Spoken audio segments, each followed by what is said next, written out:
Posibleng umusad na raw ang tatlong nakahaing impeachment complaint laban kay VP Sara. Sa pagbabalik sesyon ng mga mambabata sa susunod na linggo, may babala naman ang kinatawan ng Akbayan Party List kung uupuan lang ng Kamara ang mga reklamo. Yan ang agenda report ni Zandro Ochona. Inip na ang ilan sa mga naghain ng impeachment complaint laban kay VP Sara. Sa programang On Point ng Bilyonaryo News Channel, sinabi ni dating Congressman Teddy Casino na palaisipan pa rin para sa kanila kung bakit hindi umuusad ang mga reklamo.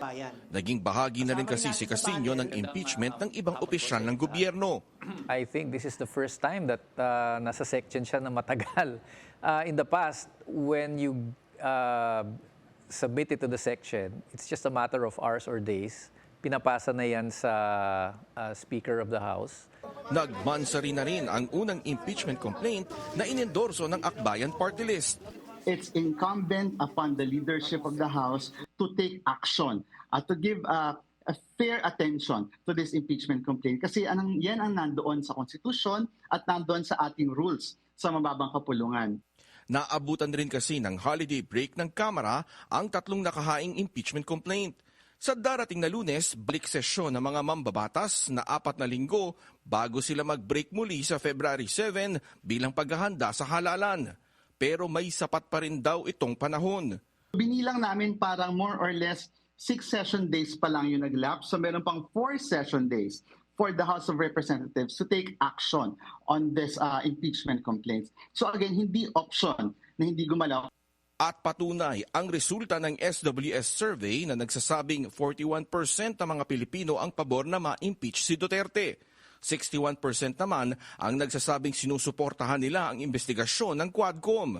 Mutually reinforcing itong survey on the impeachment at yung survey ng perception ng ating mga kababayan sa Quadcom. No? Maganda itong timing ng dalawang survey results na ito to remind the members of the House of Reps na hindi na pwedeng tayo ay naghihintay na lamang kung ano mangyayari sa impeachment.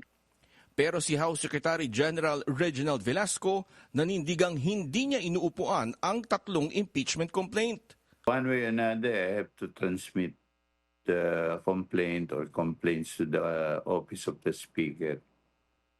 Parang ano na yun, negligence on my part if I will not act on these complaints. No?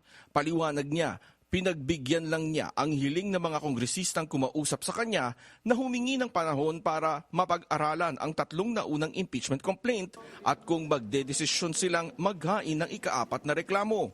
Hindi rin kasi nakasaad sa rules ng Kamara ang bilang ng araw na maaaring manatili sa kanyang tanggapan ang complaint.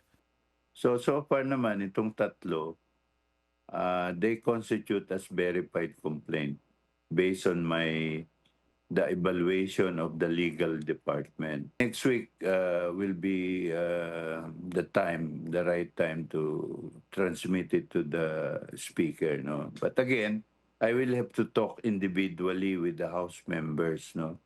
Kung they have made already a decision. I have to respect my commitment to them. Kapag natanggap na ng Speaker ang impeachment complaint, may 10 araw ito para maisama sa order of business at para ma-refer sa Committee on Justice sa loob ng 3 araw.